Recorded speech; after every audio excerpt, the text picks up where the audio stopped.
자, 잘 보고 계세요. 수학만 한번 보세요. 수학만. 문과랑 다시 올려볼게요. 이과, 문과, 별 차이 없죠? 네. 무슨 이야기입니까? 이제 문과, 이과 없다. 문과, 이과 없다. 그리고 수학은 문이과를 가르는 게 아니에요. 문과를 가나 이과를 가나 잘해야 되는 게 수학이죠. 수학은 학습 능력을 얘기하는 거야. 그런 얘기예요. 그래서 어떤 경우와도 이제는 수포자가 생기면 안 돼요. 쌤, 저는 현재 6등급입니다. 해야죠. 어떡합니까? 최대한 올릴 수 있는 데까지 올려야죠. 할 수 있는 데까지 무조건 해야 됩니다. 근데 이제는 또 하나가 특히 문과 애들은 좀 조심해야 되는 게 뭐냐면 이제 영어잖아요. 영어를 나는 영어가 강점이 있는데 그래서 내가 국제 관련 학과로 가려고 해. 아씨, 근데 영어가 반영이 안 되네? 이게 어떻게 해야 돼요? 어떤 경우도 수시로 가야죠. 영어를 잘하는 애들은 이제 앞으로 수시에서 많이 선발합니다. 이런 것들도 매우 중요한 거죠. 자, 또 하나 변화가 뭐냐면 탐구 반영이에요. 탐구 반영은 문과는 크게 많은 반영이 없어요. 자, 차이가 없습니다. 이런 데는 이제 28%, 20%, 18%, 16% 이렇잖아요. 이과는 좀 달라요. 봅시다. 이과는 탐구 반영 비율이 좀 많이 다르죠. 그래서 내가 탐구에 장점이 있다 그러면 당연히 탐구 반영 비율이 높은 대학들을 우리가 목표를 잡을 때 고민을 해야 된다는 거죠. 근데 이것이 아직도 결정이 안 돼서 뭘 해야 될지도 모르겠고 이러면 골치 아파져. 그리고 막판에 어떻게 결정하죠? 학생들이 많이 보는 걸로 결국 가는 거예요. 자, 또 하나 이제 영어 절대평가에 따라서 좀 변화되는 것이 수능 최저학력 기준인데 이제 뭐 다른 건 다 보실 필요 없고요. 아, 영어가 중요한 것은 이제는 무조건 사실 영어는 1등급 받는 게 맞아요. 왜? 수능 최저학력 기준 때문에. 시작에 나 영어에 별로 자신이 없어. 어쨌든 2등급까지. 2등급이면 몇 점까지입니까? 80점까지거든요. 2등급까지는 받아야지 수능 최저학력 기준에 영어가 같이 반영되는 데가 많거든요. 근데 이렇게 반영하는 데도 있어요. 다른 거 3과목만 반영하고 공통으로 영어 2등급은 필수. 무조건 이거 받아야 돼요. 어떤 대학은 영어 3등급 필수, 4등급 필수. 뭐 대학 수준에 따라서 다르겠죠. 이렇게 해서 지정해버리는 경우들이 꽤 많다는 거죠. 이건 뭐 재미있는 데이터가 있어서 제가 좀 하나 설명을 드리는 건데요. 이거는 43만 명을 대상으로 했기 때문에 좀 의미 있는 숫자라서 제가 한번 보여드리는 거예요. 여기 이제 100분이잖아요. 100에서 95 구간에 있는 애들은 6월 모의고사 때 96점, 9월이면 96점, 수능이면 96점, 그 차이 없죠? 네. 그죠? 약간 0.28 정도, 0.0 차이 납니다. 95점에서 90점 구간이 있는 애들은 점수폭이 좀 커지죠? 점점 커지죠? 네. 그러면 현재 나의 100분위 기준을 봐서 아, 수능 때는 이까지도 떨어질 수 있구나라는 걸 예측을 해야 돼요. 자, 이렇게 보니까 잘 또 와닿지 않을 텐데 이렇게 보면 좀 더 쉽습니다. 이게 3월 모의고사 때 이렇게 나왔던 것들이 6월 되면 다 이렇게 뚝뚝 떨어집니다. 이걸 예측을 하느냐 못하느냐의 차이는 매우 중요한 겁니다. 그리고 6월과 9월과 큰 차이 없다가 얘들은 별로 변함이 없어요. 그렇죠? 여기서부터 좀 떨어지기 시작해서 끝까지 차이가 나기 시작합니다. 요게 그 다음도 마찬가지예요. 자, 이러면 이제 무슨 사건이 벌어지는 거냐? 모의고사 때 내가 여기 목표를 잡았던 대학들이에요, 얘들이. 실제로 수능 보고는 학교 것들이 이렇게 떨어지는 거예요. 이런 차이가 벌어지는 거예요. 그래서 이거 가지고 또 싸우죠. 조금만 더 열심히 해야지 이러면서 또 싸우는 거예요, 또. 자연계열도 마찬가지예요. 이건 별 차이 없어요. 다 비슷합니다. 자연계열도 이러다 보니까 결국은 의예과를 가려고 했던 애가 이렇게 나오고 고대가 경희대, 서울시립대, 신소재가 광운대, 성균통시 이런 식으로 뚝 떨어지는 거죠. 근데 이걸 내가 미리 예측하고 좀 더 보완하고 준비하는 태도를 가진 사람과 아무 생각 없이 있다가 이렇게 당하면요, 진짜 굉장히 황당해지거든요. 모든 일들을 좀 예측을 하는 것이 필요한 거죠. 자, 좀 정리해볼게요. 일단 뭐 고1, 2부터는 내신과 모의고사 성적을 비교하면서 내가 수시로 갈지 정시로 갈지 좀 뭔가 강점을 좀 파악해보고, 그 다음에 취약 단원, 특히 문제 유형별, 점수대별, 2점짜리, 3점짜리 점수대별 취약한 부분을 좀 보완하는 것이 필요하다. 자, 그리고 지금 고3들이 3월 모의고사 보고 와서 이제 바로 하는 얘기겠죠. 쌤, 저는 아무래도 수시로 대학을 가야 될 것 같습니다. 왜? 모의고사 망했어요.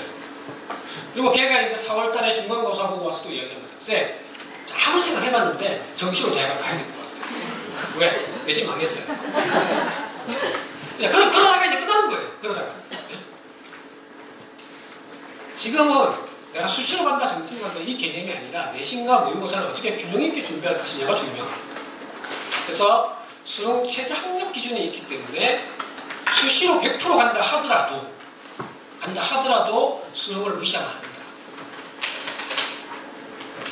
그리고 탐구 과목을 빠르게 결정하자고 말씀드렸고, 입시 업체, 아까 여러분들 그 자료에 있는 여러 가지 업체도 있지만 대교협에서 운영하는 어디가라는 프로그램도 있습니다.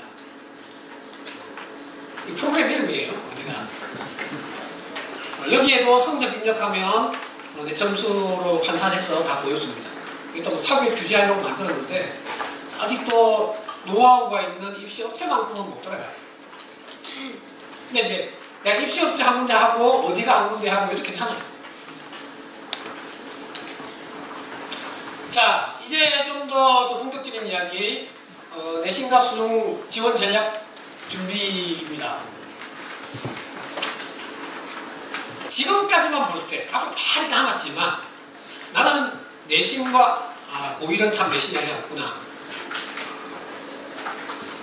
자, 근데 내 생각으로, 나는 지금 수시로 갈 것 같다. 손 들어보세요. 이 자신감. 나는 정시로 갈 것 같다. 왜? 고생을 좀 오래 할 친구들이네. 자, 어쨌든 지금 여러분들이 갖고 있는 생각들은 얼마든지 바뀔 수가 있겠죠. 그죠?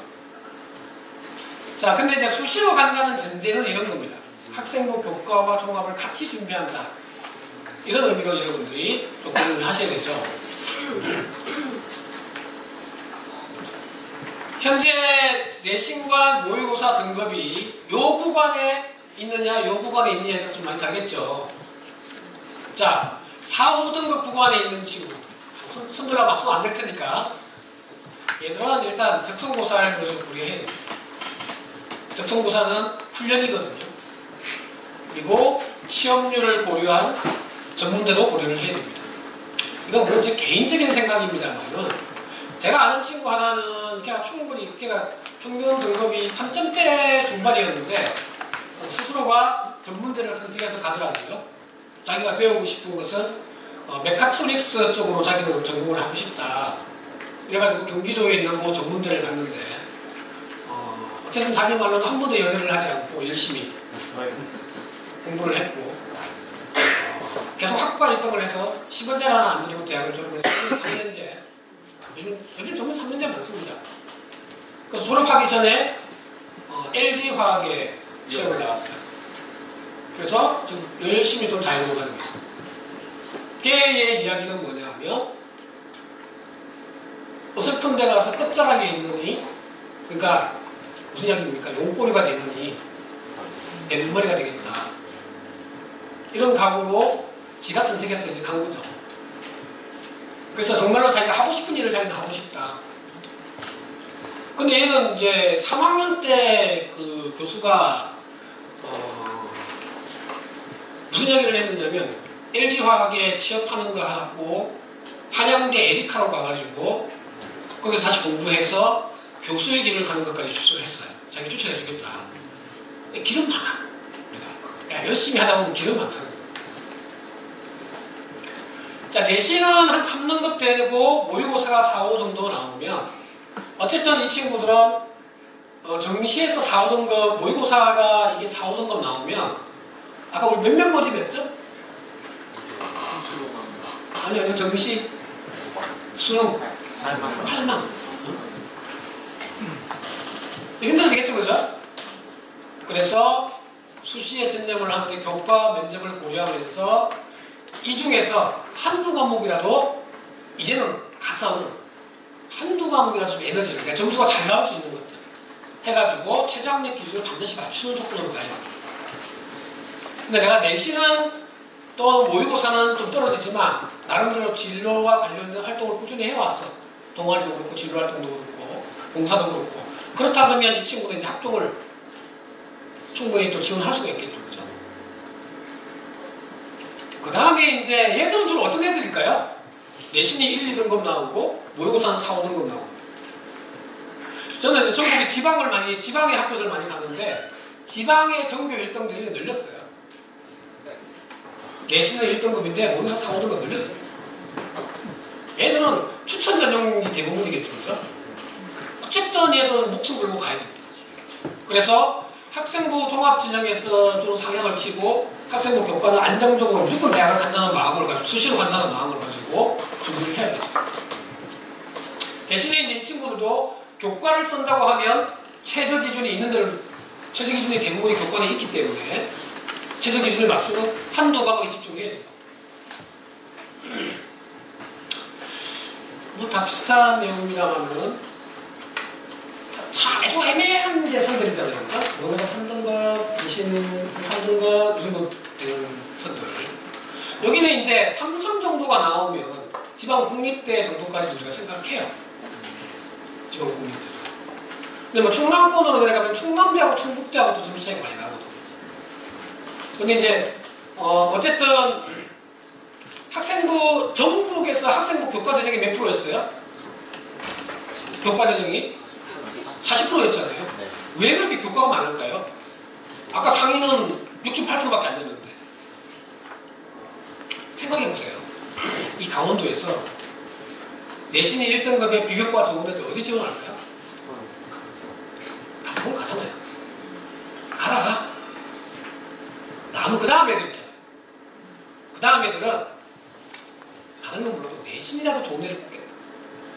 그래서 교과 전형이 나는 거예요. 그래서 갈롱들을 보내고 자기 우리 지역에 있는 국립대 쪽을 또 선택해서 가는 친구들이 많습니다.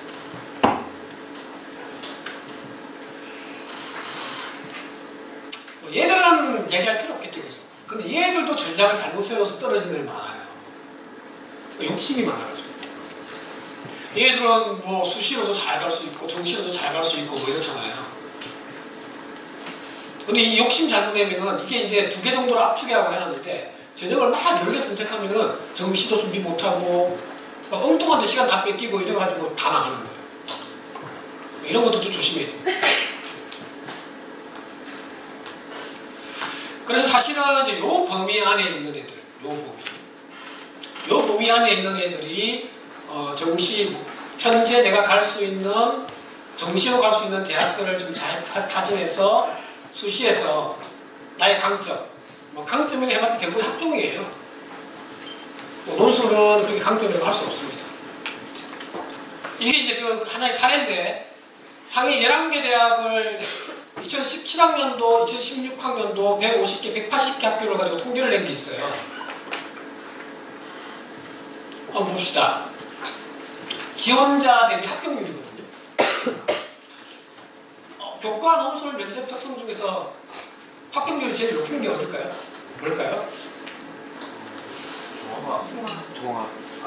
그렇게 얘기할 줄 알았어요. 교과죠. 교과는 숫자로 이미 나와 있는 걸 가지고 들어가는 거잖아요. 변수가 없다는 거예요. 그래서 학생부 교과는 지원자 대비 합격률이 높아요. 두 번째는 뭘까요? 자, 면접이 왜? 면접은